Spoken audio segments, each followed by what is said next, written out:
Hey there, Bible buddies. I've got another Bible review for you today, and this one is the New Jerusalem Version. Not to be confused with the New Jerusalem Bible. Those are two separate translations. Now, this translation seeks to kind of preserve the original Hebrew spellings and kind of transliterations throughout the text. So you'll see those as we're kind of flipping through it. I would definitely recommend, if you guys are interested in this Bible, looking it up on the website. I'll go ahead and post it down below in the description. But you should probably read up on the translation theories and kind of how they wanted to handle the translation before you spend your money on it and get into the translation. I mean, of course, it's your decision ultimately. So if you just want to spend the money and check it out, by all means, go for it. I'll leave it down below in the description. But as far as what was included in the packaging, it was very well packaged, but it just came saran wrapped in like a real thick plastic sheet to kind of protect it from water during shipping. It also did come with these couple cards here, and there was this first one, and there was a little handwritten note on the back. I'm going to cover my name to maintain my secret identity there. But it was nice to get a little handwritten note. There was also this bookmark included. Now, this particular translation, they sell it, so it's kind of weird. So they have one retailer here in the U.S., but that one retailer only offers one edition of it, and I believe it's the brown imitation leather cover. So if you're looking for either the black calf split, the black calf split, the brown calf split, or the black imitation leather, you have to buy it directly from the publisher, and they are across the pond overseas. So you're gonna pay a little bit to get it shipped over to you. Now, if I remember correctly, I want to say it was like around $110 for this shipped to me. So it wasn't terribly bad, especially considering that this is printed by Royal Jongbloed.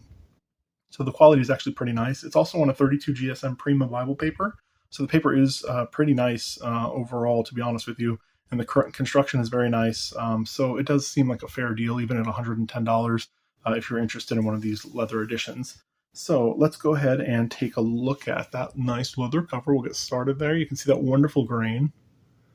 And it does have Holy Bible NJV, very shallowly imprinted. It might almost just be printed on top. I can't really tell. If it isn't printed, it's very shallow. There is also a little perimeter line that goes around the edge there. And it continues to the spine where you have Holy Bible, New Jerusalem Version, and then the publisher's logo there. And the publisher is Hineni, I believe it is. So that's their logo. And then you have 1, 2, 3, 4, 5. Maybe rib indications at very best. They are very shallow, not raised or anything. They're just slightly kind of pressed in there. I don't even know if the camera's picking them up. You can see a couple of them, I guess, right there. But they're very shallow, so not very much in the way of spine ribs there. On the back, you have the continuation of that wonderful grain and the perimeter line there, and then it's clean otherwise. Now go ahead and take a look. You can see the head and tail bands there, and the ribbons are both kind of like a gold color, a bit kind of a pale gold. It's very nice, kind of upscale color they chose there. And then you have that wonderful gilt. And it's just a gilt by itself, one of the gold color. There's no red under gold or anything like that. I'll take a look at these two ribbons. They are not Beresfords, but they are nice double-sided satin ribbons. They are kind of narrow, but they're thick enough. They're not like super thick or plush or anything, but they're decent ribbons nonetheless for double-sided satin. Not Beresfords, but decent quality. So we'll go ahead and get into it. Now it is a black synthetic paste down liner. And I don't really have a problem with that because it is a very high quality kind of liner here. You can tell it just feels nice and thick, and it feels like it hold up well. Plus, there's some reinforcement tape here in the center, so I would imagine it will hold up well enough. And if you were so inclined, you could always get a rebound. I'll go ahead and show you the corner work for whatever that's worth. It's always funny to me because it seems like the corner work is better on these paste down liners, even though you can't even see them. They just seem kind of cleaner. Funny how that works out. All right, and then we'll get into it. And you have a very thick cardstock sheet there, 2 of them. Then you have your title page, Holy Bible NJV. And you do have this nice little kind of graphic design element here. I'm going to see that repeated throughout the text. We'll take a look at the copyright page. I'll let you guys pause it if you want to read it. And there's Hineni. And you have the table of contents. And you'll notice that the order of the books is not in the Protestant order. It's in that more traditional Jewish order. I can't think of the term now, of course, that I'm filming. Somebody please comment it down below. You guys will know what I'm talking about. Then you have the books of the Bible in alphabetical order, and you have the preface for the translation. Definitely recommend reading that if it's your first time through. I always do, because it's nice to know kind of what the translators were going for. And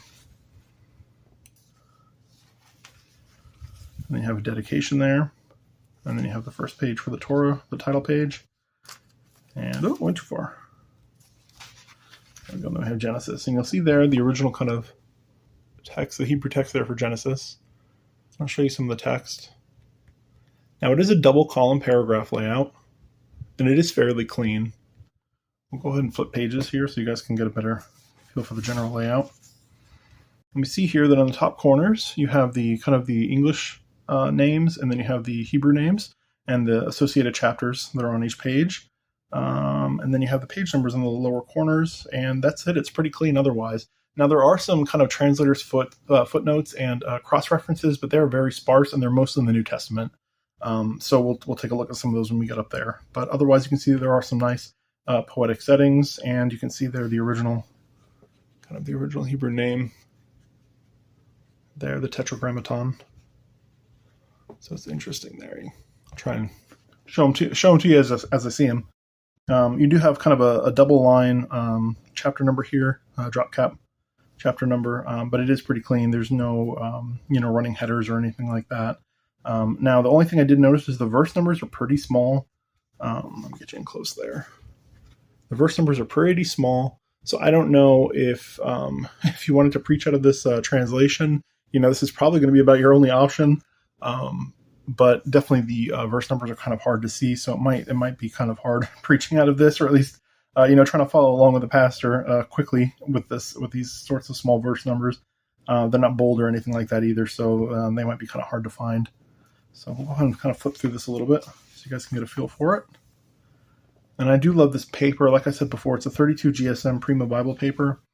And it's just beautiful. I don't know what it is. It's kind of a bone color. It's not really like, I don't know. It's not the same as like a creamy kind of Allen paper.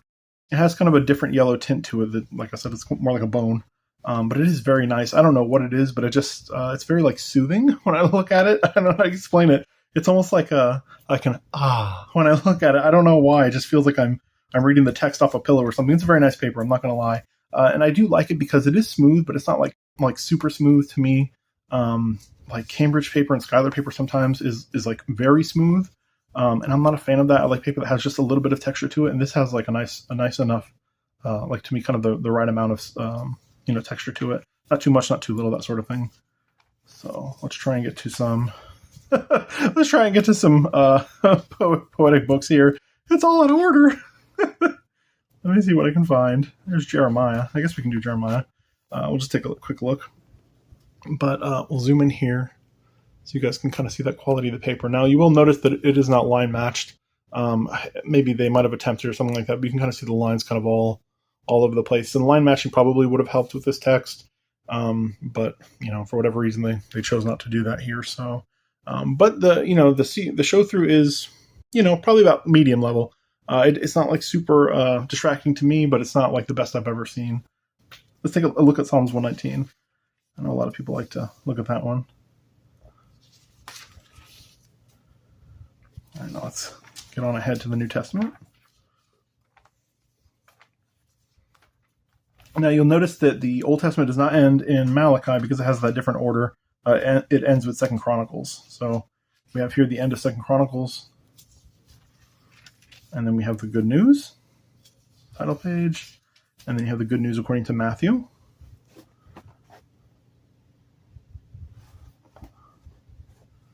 And we will flip a couple pages. And we'll take a look. Actually, here we can see some of the footnotes and the cross references there. So I'll go ahead and show them to you guys so you can see kind of what they're about. And then if you notice, we're at Matthew 5 here, and it's a black letter text. So no red letters in this edition.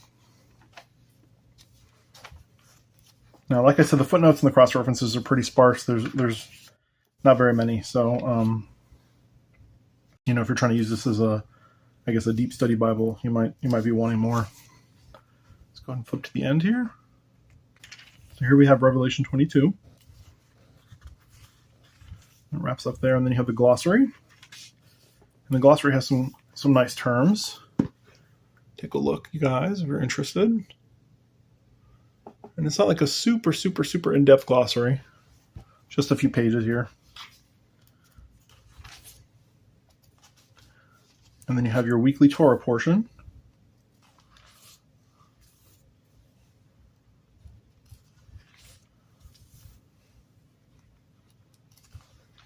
And you have your blessings. Now I love this. They have the Shema prayer right at the top. I think that's wonderful. And you have it in the original Hebrew and in the English. Love it.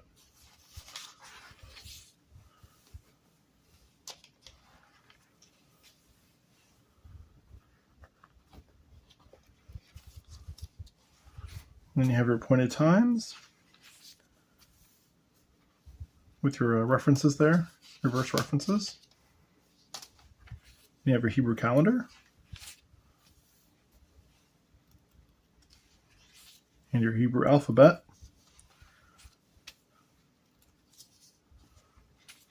Tables of weights and measures. You can see this lovely little graphics that have been continued throughout the text. Then you have the 7 species. This was interesting. I might need to study more on this because I have no idea what they mean by this. With the 7 species of grains, maybe I'm not sure, because you have wheat, and then you have barley and grapes. If anybody can explain this to me in the comments, please feel free. Then you have figs and pomegranates, and olives and dates. Then you have, I thought this was super interesting. This is Handling Your Bible, the Practical Guide. So I'll let you guys go ahead and read that. It's pretty, it's just interesting. I know sometimes people are, they put I don't know how to explain it. I feel like it's kind of a fine line you walk, because sometimes people will put their Bibles up on a pedestal and, you can't do this with your Bible, you can't do that with your Bible. And then sometimes other people, just see their Bible as like a workhorse. You know what I mean? Like, it's just paper and leather, and it's meant to be used and that sort of thing. I can understand and appreciate, I guess, both views of it. But it's interesting how they have the little bit of text there to kind of help you out in case you were curious how you should treat your Bible. And then after that, you have 2 more ultra thick cardstock pages there, and then you just have the flyleaf, the end sheet there. Very beautiful Bible. Very nice construction, high quality construction. The thing I noticed actually first picking up is that it's very heavy for such a thin edition, and kind of a, we'll get the measurements here in a second, but it's not a super large Bible, but it is very heavy. It's got a good weight to it, I guess. I mean, the quality of the paper is super dense. All right, so let's go ahead and get measurements for you guys. And it is 8.5 inches tall, and right about 5 7/8 inches wide. And it is right about an inch and like a 1/16 thick. So just over an inch thick. Not too bad of a size. Go ahead and take a look at the text now. See how big the text is. And the uppercase measures in